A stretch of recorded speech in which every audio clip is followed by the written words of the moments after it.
Purihin ang Diyos, isang mabiyaya at mapagpalang umaga po sa bawat isa. Lalo tigit sa ating Panginoon, salamat sa katapatan ng Panginoon sa umaga pong ito. Na ang Diyos ay patuloy na nagpapala sa ating buhay, patuloy na nagbibigay ng kalakasan, patuloy na nagkakaloob sa lahat ng ating mga pangangailangan. Ipagpaumpamahin ninyo po ninyo, medyo late po ang inyong lingkod dahil ako po ay galing pa ng baryo po namin, ngunit hindi po yung dahilan kasi medyo maulan po, maambon sa daan, kaya hindi po ako makapag-maneho ng mabilis papunta rito sa church at nag-decide po tayo na dito na lang mag-live kasi yung signal po dun ay paputol-putol. Pero salamat pa rin sa Panginoon. Ang Diyos ay mabuti sa umagang ito na may pagkakataon pa tayo para makapag-aral ng kanyang banal at makapangyarihan salita na tayo binigyan ng pribilehiyo ng Panginoon, unang-una dahil may buhay tayo. May lakas tayo sa umagang ito na napagkabuti ng Panginoon sa bawat buhay po natin. Salamat sa Panginoon. Sa mga hindi pa po nakakilala sa akin, ang inyong lingkod po, Brother Romulo Flores mula sa probinsya ng Marinduque, distrikto. Isang mapagpalang umaga po sa ating lahat. Salamat sa katapatan ng Panginoon. Bago po tayo magpatuloy, tayo po ay mag-alay muna ng awit sa ating Panginoon. Tayo umawit muna sa Kanya upang patuloy nating papurihan at parangalan ang ating Diyos.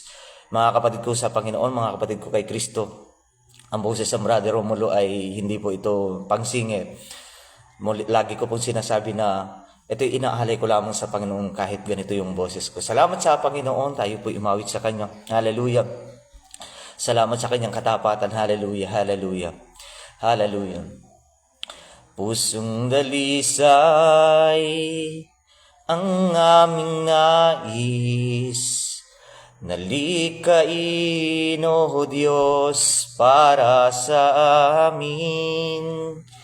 Pusong dalisay ang aming nais, nalikain o Diyos para sa amin.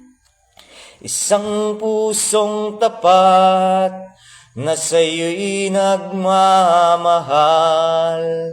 isang pusong sa'yo'y walang alinlangan, isang pusong itinitibok na kayo'y parangalan, ang handog ko'y pagpupuri sa'yo lamang, Jesus. Minsan pa po nating awitin.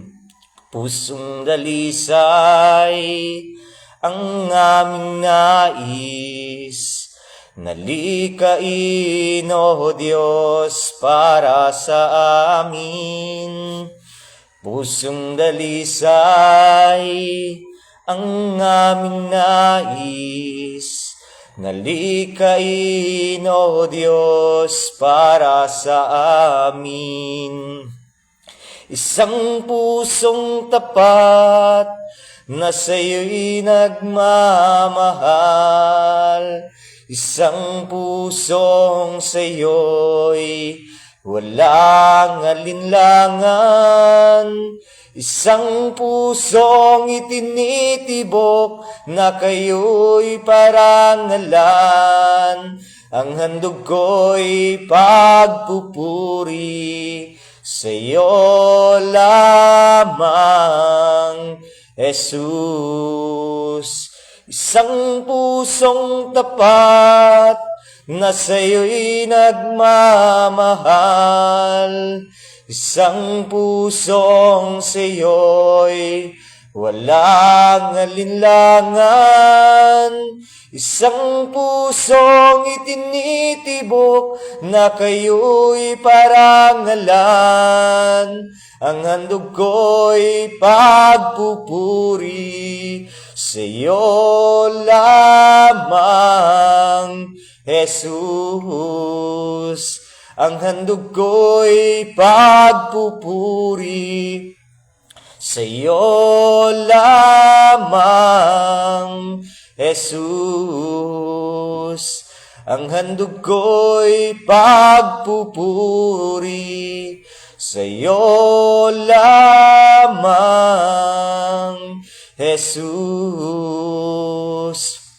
Hallelujah. Salamat sa inyo, Panginoon. Patuloy ka po namin, Panginoon, na handugan ng pagpupuri habang kami may lakas at buhay, Panginoon. Patuloy kami mag-aalay ng buhay. Patuloy po kami, Panginoon, susunod sa iyong dakilang kalooban. Salamat sa umagang ito, Panginoon. Salamat sa inyong katapatan sa bawat isa po sa amin. Salamat, Panginoon, sapagkat may panibagong buhay po kami sa araw na ito. Panibagong kalakasan, panibagong pagkagalakan at pag-asa. Aming Ama, aming Diyos, sa pangalan po ng Panginoong Hesus at patuloy na patnubay ng iyong Santong Espiritu sa umaga pong ito. Dalangin po namin, Panginoon, ang patuloy na pangungunan ninyo, ang pagsama ninyo, ang pagpapala ninyo sa bawat isa. Lord God, sa umaga pong ito, anumang natagpuan yung pagkukulang, karumihan, kasalanan sa aming mga buhay, mga pagpapabaya, Panginoon, kayabangan sa aming mga salita. Patawarin niyo po kami, Panginoon, pakahugasan at linisin ang iyong banal na dugo mula ulo hanggang talampakan. At gawin niyo marapat, Panginoon, ang aming mga puso at buhay sa paglapit, sa pagpupuri sa umaga pong ito. Sa pagbulay-bulay po namin, Panginoon, ang iyong banal at makapangyarihan salita. Samahan niyo po kami. Pagkalooban niyo kami, Panginoon, ng karunungan, ng malawak na pagkaunawa sa iyong banal at makapangyarihan salita. Bilang abang lingkod niyo, Panginoon, sa umaga pong ito, patuloy po ako nagpapasakop sa inyo, sa inyong kapangyarihan. Apart from you, Lord God, wala po akong magagawa. Patuloy ko pong kinikilala ang banal na pagkilos ninyo, ang pangungunan ninyo, Panginoon, sa aking buhay. Sa lahat ng mga salitang lalabas sa aking bibig, Panginoon, sangkapan niyo po ito, Panginoon, ng kapangyarihan. Gamitin niyo po akong daluyan ng inyong mga salita. Gamitin niyo po akong instrumento sa umagang ito upang patuloy, Panginoon, maihag ang iyong mensaheng gusto niyo maiparating sa aking mga kapatid sa umagang ito. Salamat sa inyong katapatan, Panginoon. Patuloy po namin ipinagkakatiwala sa inyo ang kabuuan ng gawaing ito. Manguna kayo, sumama kayo, magpala kayo, Panginoon, sa bawat isa po sa amin. Kayo yung Diyos sa aming itataas, papupurihan at pararangalan sa umaga pong ito. Mayaman po namin ibinabalik sa inyo, Panginoon, ang lahat ng kapurihan, kapasalamatan, pagdadakila, pagsambat, pagluluwalhati. Sa pangalan ng aming Panginoong Hesus. Amen at amen. Muli, sa mapagpalang umaga po sa bawat isa, sa kabutihan at kabiyaya ng Panginoon, mga kapatid, salamat sa kanyang katapatan. Tayo po ay mag-aaral ng kanyang banal at makapangyarihan salita. Muli po, Brother Romulo Flores po mula sa Door of Faith Poblacion, Marinduque. Ang ating pong pastor ay ang Pastor Alex Regentel. Kaya sa umaga po ito, kung kayo po may banal na kasulatan, makipagbukas po kayo sa aking mga kapatid sa aklat ng unang Juan, chapter 3, verse 11 to 18.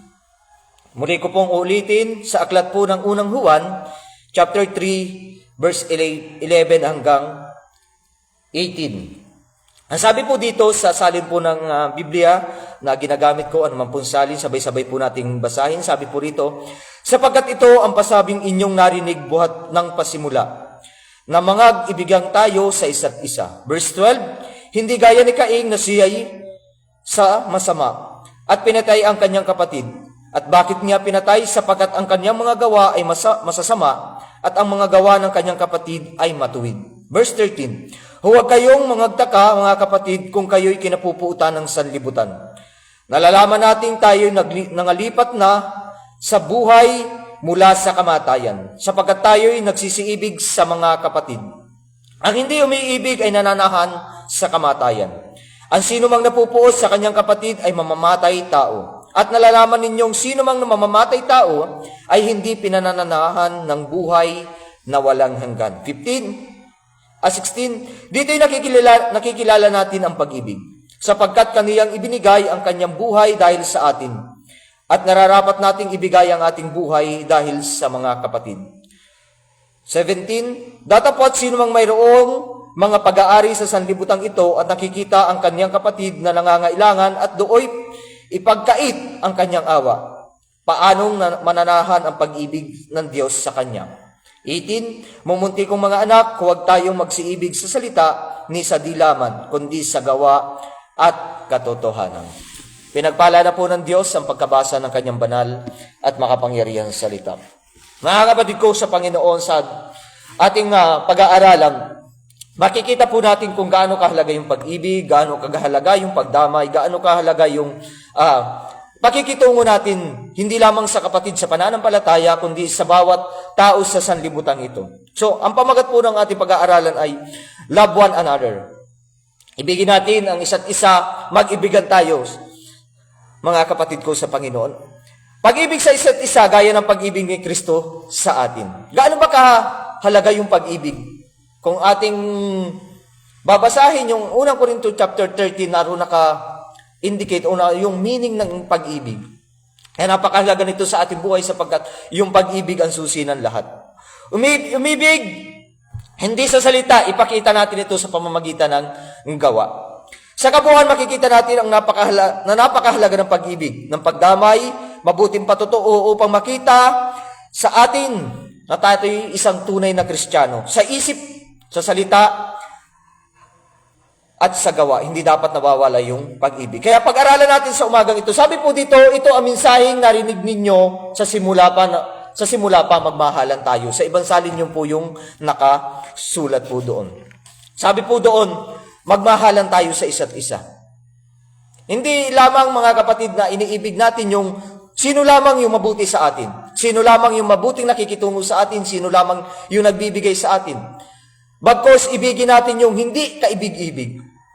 Ibigin natin yung mga kapatid na minsan ay para bang yung iba tinitingnan natin na parang ay nakakatisod naman. Minsan ay nakakapanghinang tingnan si kapatid. Minsan ay nasasabi nga natin sa ating mga sarili, ano ba naman ito si kapatid? Talo pa nung hindi mananampalataya kung titingnan. Ngunit sinasabi po rito, mag-ibigan daw po tayo.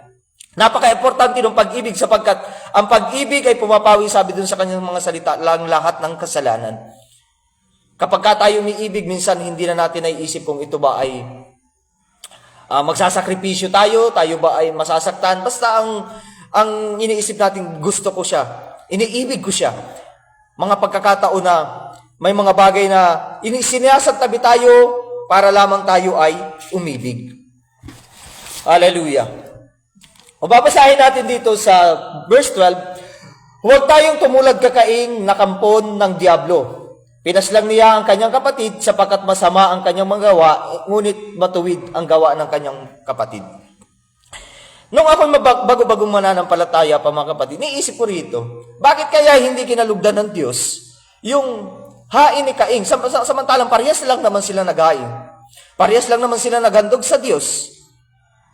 Ngunit habang binubulay-bulay ko at inaaral ko mabuti yung salita ng Diyos, yung verse na yun, nakita ko doon na iba yung pag-aalay ni Abel kaysa kay Cain. Kasi yung pag-aalay ni Abel, mababasa naman po natin doon na mas mabuti yung kanyang pag-aalay kasi hinanda niya yung pinakamabuti. Kinuha yung pinakapanganay, kinuha niya yung pinakataba. At dahil doon, sinasabi po doon sa aklat ng Hebreo, kung babasahin po natin, Hebreo chapter 11, verse 4. Ano pong sabi po doon? 11, verse 4. Sabi po dito, dahil sa pananampalataya sa Diyos, si Abel ay nag-alay ng mas mabuting handog kaysa sa inahandog ni Cain. Kaya naman si Abel ay kinilalang matuwid nang tanggapin ng Diyos ang kanyang handog. Kahit patay na siya, nagsasalita pa siya sa pamamagitan ng kanyang pananampalataya. By faith, sa pamamagitan ng pananampalataya, kinalugdan ng Diyos yung hain ni Abel. Bakit hindi kinalugdan yung hain ni Cain? Parehas lang naman silang naghandog. Sapagkat yung puso, mga kapatid, yung intention sa paghahandog. Ito, papasok na naman tayo mga kapatid at lagi ko itong sinasabi sa pagbibigay natin ng ating ikasampung bahagi. Tithes and offering. Gaano ba tayo nagagalak kapag tayo naghahandog sa Panginoon? Gaano ba kagalak yung ating mga puso kapag tayo nagbabalik sa Diyos ng ikasampung bahagi? Nawa naman mga kapatid sa ating mga buhay, hindi natin nararamdaman yung parabang napipilitan tayo. Hindi nararamdaman ng bawat isa na parabang yung pagbibigay niya ay pilit na parang hindi nakakapit na bayawak doon sa bulsa na napakahirap hugutin. Alam niyo mga kapatid ko sa Panginoon, nung sinimula naming magtapat sa Panginoon, hindi namin naranasan na pinagkulang kami ng Diyos. Hindi namin naranasan na magutom kami dahil nagbigay kami sa Diyos o nagbalik kami sa Diyos. Bagkos pinagpala pa kami ng Diyos dahil dun sa pagbibigay na yun.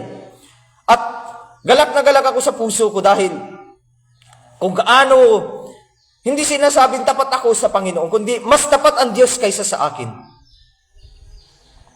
Yung pananampalataya natin ay sinasabi nga doon sa huling bahagi, hindi lang dapat sa pamamagitan ng salita. Dapat ito'y ating inaaksyonan o sa pamamagitan ng gawa. So makikita natin dito, pinaslang ni Cain si Abel. Bakit? Dahil may rejection. Nireject ng Diyos yung kanyang handog. Nagkaroon siya ng masidhing damdamin, nag-aalab yung kanyang damdamin, nagalit siya. Makikita natin yung pagkamabuti ni Abel at yung pagkamasama ni Cain. So, mga kapatid ko sa Panginoon, habang tayo ay nananampalataya, habang tayo nabubuhay, hindi mawawala yung paghahandog natin. Masarap nga sa pakiramdam yung minsan may mga pagkakataon na sa paghahandog natin na parang may kaunting sakripisyo tayo. Ngunit hindi dahil nagsasakripisyo tayo ay nasasaktan tayo. Sa pagsasakripisyo natin, nandun pa rin yung kagalakan. Nandun pa rin yung pag-ibig. Nandun pa rin yung kasiyahan natin na, ay, naibigay ko ito sa Diyos. Praise God. Hindi tayo paghihirapin ng Panginoon kung tayo tapat sa Kanya. Hindi tayo pagkukulangin ng Diyos kung tayo tapat sa Kanya. At marami pa rin ako nakikita mga Kristiyano na yung buhay ay para bang kahit may Panginoon na sa kanilang mga buhay, ay hirap na hirap pa rin. Siguro nga, may mga pagkakataon na hindi pa tayo tapat doon sa pagbibigay natin sa pagbabalik sa Panginoon. Magpatuloy po tayo. Medyo mag-overtime tayo mga kapatid sapagkat late na po ako pag paunanhin po ninyo. Sabi po rito sa verse 13, kaya mga kapatid, huwag kayong magtaka kung kinapuputan kayo ng sanlibutan. Nalalaman nating lumipat na tayo sa buhay mula sa kamatayan sapagkat inibig natin ang mga kapatid. Ang hindi umiibig ay nananatili sa kamatayan. Dahil sa pananampalataya, may mga pagkakataong kinapuputan tayo ng sanlibutan. Pinipintasan tayo, kinukutya tayo, sapagkat may mga pagkakataon na dahil nga hinihiwalay na natin yung ating sarili, inilalayo na natin doon sa mga sanlibutang mga gawain. Unang-una na nagagawa natin, umiiwas na tayo sa bisyo. At yung mga dati natin kasama sa bisyo, yun yung unang pumupula sa atin. Nakakilala ka lang. Napunta ka lamang dyan sa born again na yan, hindi ka na mayaya. So, umiiwas na tayo. Hindi na tayo mayaya dun sa mga bagay na dati nating ginagawa. At may mga pagkakataon na iinis sila sa atin kasi, sabi nga, marami pagkakataon sa buhay ko na sinasabing, napaka-KJ mo na doon sa mga classmate ko. Napaka-KJ mo na, Romulo, kasi dati-rati naman, ikaw pa yung namumuna sa pag-aya, sa mga ganito, sa mga inuman. Ngayon, napakahirap na raw pong yayain. Sapagkat binago na tayo ng Panginoon. Hindi na tayo yung Kristiyanong sumasideline pa. Hindi na tayo yung Kristiyanong pabalik-balik dun sa mga gawa ng sanlibutan. So, may mga pagkakataong kinapuputan tayo ng sanlibutan sapagkat iba na yung ating pamumuhay dun sa pamumuhay nila. At isa ito sa mga nakita ko at naway, isa ito sa pinakamagandang nangyayari sa buhay ng isang Kristiyano. Kinapuputan tayo ng sanlibutan ito dahil nagpapahayag tayo ng katotohanan. Pinapuputan tayo nila dahil pinapahayag natin yung salita ng Diyos.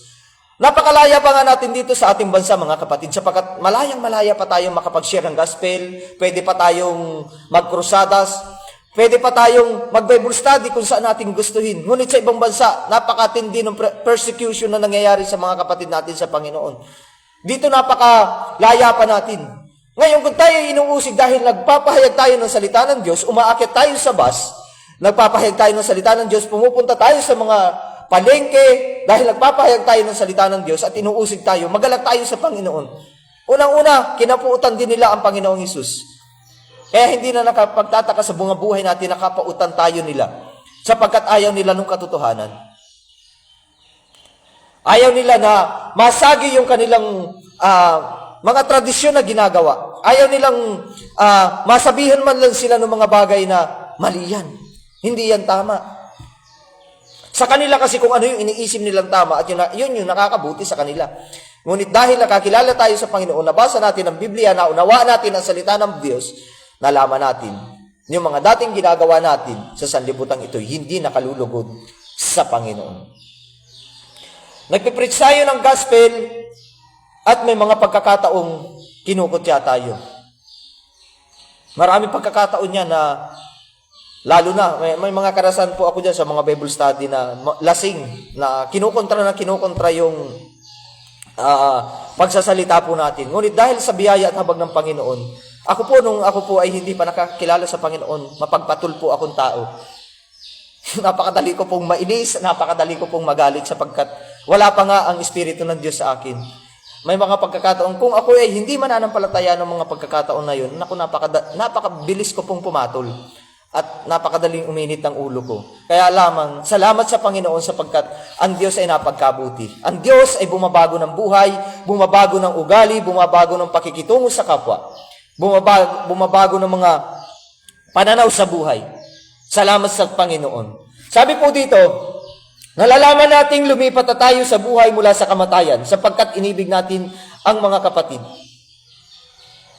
Nagagawa na nating ibigin kahit hindi kaibig-ibig. Nagagawa nating ibigin kahit yung mga kaaway natin.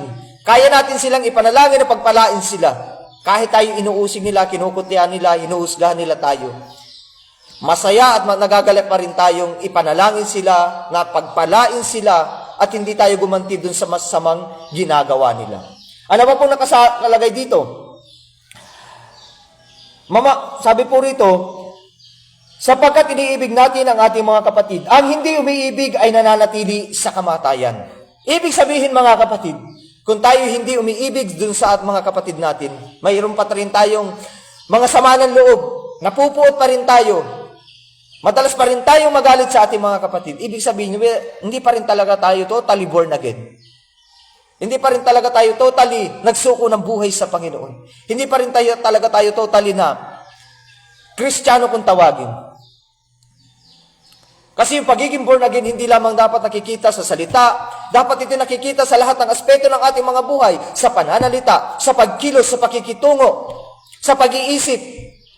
Sa lahat ng aspeto ng ating buhay, dapat nakikita yung salitang born again. Kaya salamat sa Panginoon. Nung tayo nakakilala sa Diyos, nagsuko ng ating mga buhay, napuno ng kagalakan ng ating mga puso. Napuno tayo ng pag-ibig ng Diyos sapagkat ang Diyos ay pag-ibig. Mamamatay tao ang napupuot sa kanyang kapatid at nalalaman ninyong ang buhay na walang hanggan ay wala sa mamamatay tao.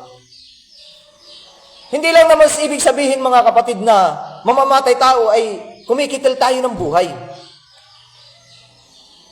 Mga kapatid ko sa Panginoon, habang sinisiraan natin yung ating mga kapatid, chinichismis natin, sinisiraan natin yung kawangis ng Diyos, yung identity na wangis ng Diyos sa pamamagitan ng mga maling paratang, sa pamamagitan ng mga chismis. Nagiging mamamatay tao tayo. Pinapatay natin siya sa pamamagitan ng masasamang salita na ginagawa natin sa kanila. Kaya nga sinasabi ko po kanina na ang pagiging Kristiyano o pagiging born again ay dapat nakikita unang-una sa pananalita, sa pagkilos, at sa pag-iisip po natin. Hindi natin pinag-iisipan na masama yung ating kapwa. Hindi natin sinasabihan na masama yung ating kapwa. O hindi natin inilalako yung buhay ng ating kapwa. May kanya-kanya tayong pasanin sa buhay na ito. May kanya-kanya tayong kahinaan sa buhay na ito. Na dapat ang Diyos lamang yung humahusga sa atin. Hindi natin dapat hinuhusgahan yung ating mga kapatid. Sabi dito, mahalin natin yung ating kapatid. Love one another. Paano natin maipapamalas yung pag-ibig kung sinisiraan natin siya? Paano natin maipamalas yung pag-ibig kung hindi natin siya iniibig? Magpatuloy po tayo, ilang verses na lamang. Dito natin malalaman ang pag-ibig. Inialay ni Kristo ang kanyang buhay para sa atin. Kaya dapat din natin ialay ang ating buhay para sa mga kapatid. Hallelujah. Sabi po doon natin malalaman yung pag-ibig sapagkat inialay ng Diyos ang kanyang pag-ibig, ang kanyang buhay para sa atin. Gaano tayo mag-alay ng ating mga sarili sa ating kapwa? Gaano katindi yung pag-ibig natin na sabi po rito na gaano katindi yung pag-ibig ng Diyos na kaya niyang ialay, ibigay yung kanyang buhay para sa atin. Na tayong makasalanan ay pinagbuhisan ng buhay ng Panginoon natin. Pinagbuhisan ng buhay ni Kristo. So, ang sabi po doon, kailangan nating ibigin din natin yung ating mga kapatid, maialay natin yung ating mga sarili. Hanggang kailan tayo kaya magsakripisyo para sa ating mga kapatid?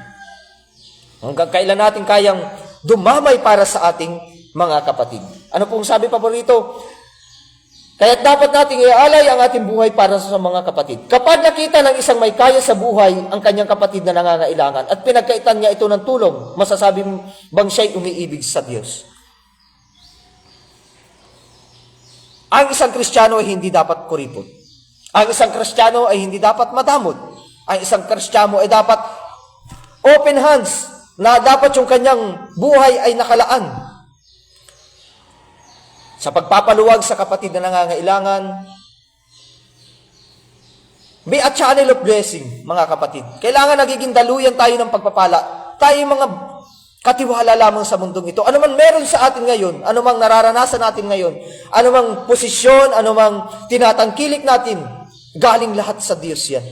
Kaya nararapat lamang na mag-share tayo sa ating kapwa. Hindi lamang natin sinusolo yung pagpapala. Nagiging blessing ito kapag mayroong tumatanggap. Nagiging blessing ito kapag nagbigay tayo at mayroong nagpapasalamat sa Diyos. Ngunit kung yun ay sinasarili lamang natin, hindi ito matatawag na blessing para sa atin. Sapagkat ikaw lamang yung nakikinabang. Para sa sarili mo lamang. Sabi nga doon sa awit, doon sa walang sino man ang nabubuhay para sa sarili lamang. At walang mamamatay para sa sarili lamang. Mga kapatid ko sa Panginoon, kailangang magiging mabuting katiwala tayo. Laging nagiging daluyan tayo ng pagpapala. Kasi kapag nagiging daluyan tayo ng pagpapala, mas marami pinagkakatiwala sa atin ng Diyos at mas maraming blessing pa yung re-receive natin sa Kanya sapagkat binabahagi natin. Huling bahagi na lamang po. Ang sabi po dito, mga anak, huwag tayong magmahal sa pamamagitan ng salita lamang, kundi patunayan natin ito sa pamamagitan ng mga gawa. Hallelujah! Salamat sa Panginoon. Sabi po rito, action is louder than voice. Mas maganda nakikita sa mga gawa natin, yung mabubuti nating gawa. Yung mga patutuo natin, yung mga testimony natin. Bilang isang Kristiyano, dapat nakikitaan tayo ng isang napakagandang patutuo. Na yung patutuo na yan ay maari makapaghikayat ng mas maraming kaluluwa. Kung nakikitaan tayo ng napakabuti niyang taong yan. Napagkabuti niyan sapagkat, kumbaga, maraming naiikwento sa atin ng mabubuting bagay dahil hindi tayo gumagawa ng mga bagay na nakasasama sa ating kapwa. Hindi tayo gumagawa ng mga bagay na hindi nakakabuti sa ating kapwa.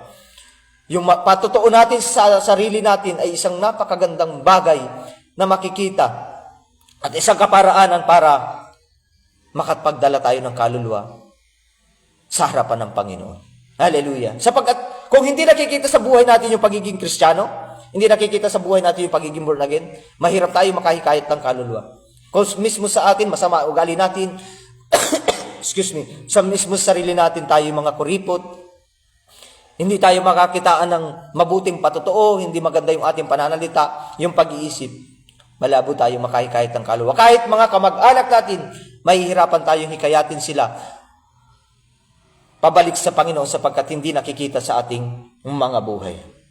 Salamat sa kanyang katapatan, salamat sa pag-ibig ng Diyos. Mga kapatid ko sa Panginoon, kailangan yung pag-ibig, kagalakan, kasiyahan sa ating mga buhay ay nagmumultiply araw-araw.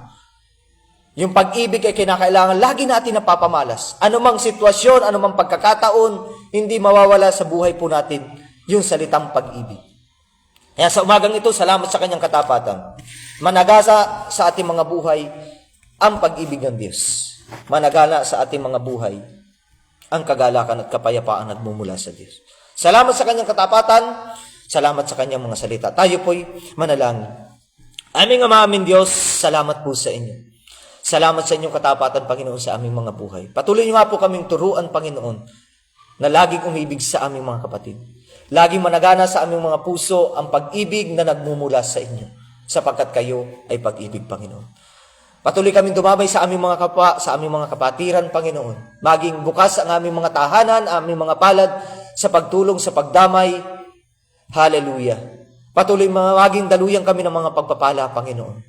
I-bless niyo po ang bawat isa sa umagang ito, Panginoon, na patuloy, Panginoon, na kayo yung Diyos sa pinaglilingkuran nila, Panginoon. Pagpalain niyo po sila na higit pa sa kanilang inaasahan. I-bless niyo po sila mula ulo hanggang talampakan, Panginoon. Pangunahan niyo sila sa kanilang mga buhay at patuloy aming Ama, aming Diyos. yung dakilang kalooban niyo yung mangyari sa aming mga buhay. Dalangin po namin, Panginoon, sa umagang ito ang na Panginoon, na Pastor Conference, Panginoon, sa lugar ng Rasak. Patuloy kayong kumilos, Panginoon, sa lugar na yun, Panginoon. Hallelujah. Pagpalain niyo po, Panginoon, ang lahat ng mga kapastoran na sa lugar na yun, Lord God. I-bless niyo po sila. Patuloy, Panginoon, na mapuno ng kagalakan. Mapuspos, Panginoon, ang iyong kapangyarihan ang bawat lingkod niyo na naruroon, Panginoon. Anumang, Panginoon, mga pagsubok na kanilang pinagdaraanan, tapat kayong Diyos sa kanilang mga buhay. Pagpalain niyo po, Panginoon, ang Pastor Joseph Gled Masaredo. Patuloy mo po siya, Panginoon, ingatan sa kanyang buhay. Pagpalain mo siya mula ulo hanggang talampakan, mga Panginoon. Sa bawat paghakbang ng kanyang mga paa, saan man siya mapunta, yung iba yung pag-iingat ay maranasan sa kanyang buhay. I-bless mo po siya, lahat ng dinisera kanyang puso, ipagkaloob mo sa kanyang buhay. Pagpalain mo po, Panginoon, ang lahat ng district supervisor mula District 1 hanggang District 9, Panginoon. Sino man may sakit karamdaman, Panginoon, kayo yung Diyos na nagpapagaling. Kayo yung Diyos sa patuloy, Panginoon, na nakakaalam ng aming mga buhay. Kaya, Panginoon, sa bawat sandali, samahan niyo po kami, Panginoon. Pagpalain niyo po ang lahat ng mga pastor, lahat ng mga gagawa, lahat ng mananampalataya, ang buong banner ng Door of Faith Church, ang lahat ng sumasamba sa inyo, Panginoon, patuloy po silang pagpalain. Pagpalain niyo po, Panginoon, ang lahat na may trabaho sa araw na ito, Panginoon. Ingatan niyo po sila, patuloy, Panginoon, na sa aming mga puso at buhay, sumagana ang banal na pagkatakot, Panginoon. Sa aming mga buhay, patuloy, Panginoon, kaming umibig, patuloy kaming magbigay, Panginoon, para sa inyo, hallelujah. Ilaan namin ang aming mga buhay, ang aming mga sarili, ang aming mga tinatangkilik, Panginoon, para sa paglilingkod sa inyo. Hallelujah. Salamat po sa inyong katapatan, Panginoon. Kay Diyos mabuti, kay Diyos sa tapat. Sa lahat ng aspeto ng aming mga buhay, i-bless niyo po, Panginoon. Pagpalain niyo po, Panginoon, ang lahat ng papasok sa trabaho, ang iba yung pag-iingat. Pagpalain mo po, Panginoon, ang lahat ng may negosyo. Pagpalain mo po, Panginoon, ang kanilang mga tinatangkilik. Salamat po sa umagang ito. Sumagana sa aming mga buhay. Patuloy lagi, Panginoon, ang kagalakan, ang pag-ibig, ang bunga ng Espiritu ay patuloy po namin taglayin, Panginoon. At patuloy, Panginoon, makita sa aming mga buhay. Bilang mga Kristiyanong totoo, Panginoon. Magkaroon kami sa aming mga puso ng banal na pagkatakot sa bawat oras ng aming mga buhay. Purihin po kayo, aming Ama. Dakilain po kayo, aming Diyos. Sa pangalan ng Panginoong Hesus. Amen at amen. Salamat po sa Panginoon. Salamat sa kanyang katapatan. Pagpalain po tayo ng lahat ng Panginoon. Purihin ang Diyos. Muli po, Brother Romulo Flores, mula sa probinsya po ng Marinduque, District 2. Salamat po sa inyo. Pagpalain tayong lahat. Magandang umaga po sa bawat isa.